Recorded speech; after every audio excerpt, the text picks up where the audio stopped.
आज हम हिंदी व्याकरण में पाठ 4 पढ़ेंगे, जिसका नाम है वाक्य। वाक्य वाक्यों के अंग। देखते हैं बच्चों, वाक्य के कितने अंग होते हैं।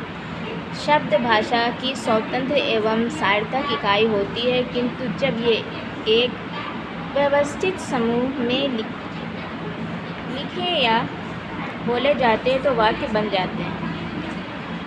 शब्द भाषा की स्वतंत्र इकाई होती है, लेकिन जब ये सही ढंग से बोला जाता है या लिखा जाता है, जब ये क्या होता है, वाक्य बन जाता है। जैसे देखिए, माता जी खाना पका रही, घोड़ा दौड़ रहा है, विपुल खेल रहा है। कोई भी वर्ड बोलेंगे, कोई भी वाक्य बोलेंगे, जैसे सीता रो रही है, मीरा खाना खा रही है, ये सब क्या है, वाक्य हैं। ठीक है बच्चों, शब्दों का ऐसा व्यवस्थित समूह जो हमारे विचारों एवं भावों को पूर्ण रूप से व्यक्त करता है, वाक्य कहलाता है।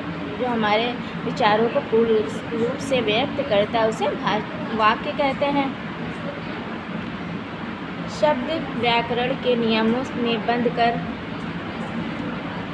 वाक्य का रूप धारण करते हैं। यदि शब्द व्याकरण के नियमों में ना बांधे जाएं, तो ये हमारे मनोभावों को पूर्ण रूप से व्यक्त नहीं कर सकते हैं। जैसे देखिए, जैसे इसका एग्जाम्पल ये दिया हुआ है, मोहित पढ़ता है, रोहित हंसता है, दिव्या दूध पीती है। उपरोक्त शब्दों के अर्थ स्वतंत्र हैं, परंतु इनका बोलना और लिखना ठीक नहीं लग रहा है, क्योंकि ये वाक्य हमारे मनोभावों को पूर्ण रूप से व्यक्त नहीं कर रहे हैं। अतः इन शब्दों को व्याकरण के नियमों में बांधकर एक सार्थक समूह के रूप में इस प्रकार लिखा जा सकता है। इनको क्या करते हैं, व्याकरण के नियमों में बांधकर इस तरह से लिख सकते हैं। देखिए, जैसे कि ऊपर था क्या, मोहित पढ़ता है, ये क्या, ये एक पूर्ण वाक्य है, ये एक संपूर्ण सेंटेंस है।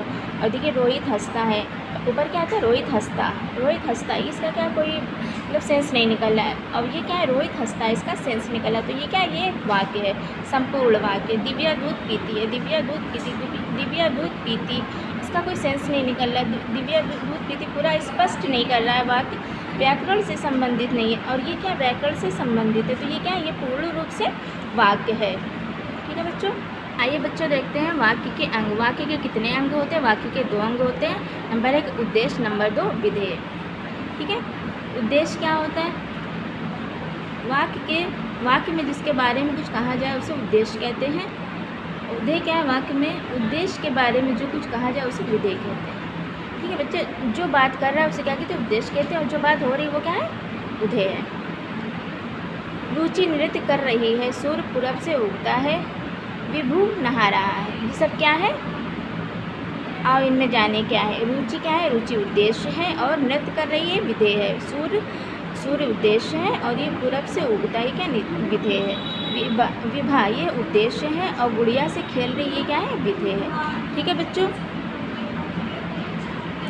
अब चलिए ये देखते हैं ये क्या है। सभी वाक्यों में एक उद्देश्य तथा एक विधेय शब्द होता है।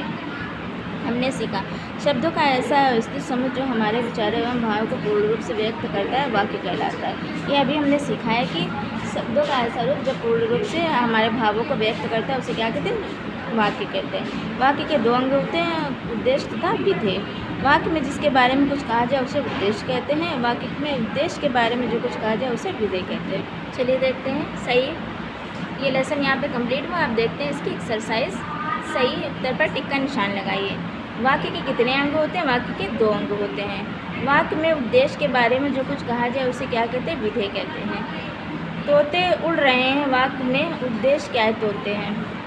ठीक है बच्चों, अब ये देखते हैं, दिए गए वाक्यों में उद्देश्य तथा निर्देश छाटकर उचित स्थान पर भरिए। ये दिया गया सेंटेंस, इसमें उद्देश्य क्या है, विधेय क्या है, इसको यहाँ पर छाटकर लिखना है। देखिए, सीता खाना पका रही, तो सीता क्या उद्देश्य है, खाना पका रही क्या विधेय है। और ये क्या है, माली फूल तोड़ रहा है, तो माली उद्देश्य है, और फूल तोड़ रहा है विधेय है। 2 विद्यार्थी पढ़ रहे हैं, विद्यार्थी उद्देश्य है, और कक्षा में पढ़ रहे हैं, क्या विधेय है। तुम्हारे पापा क्या कर रहे हैं, पापा क्या करते हैं, पापा है उद्देश्य, और क्या करते हैं, ये क्या है, विधेय। ये क्या, बालक छत पर खड़ा है, बालक क्या है, उद्देश्य है, और छत पर खड़ा है, ये क्या है, विधेय है। ठीक है बच्चों, ये आपको समझ में आ गया होगा, और आप इसे अच्छी तरह से पढ़ें और समझें।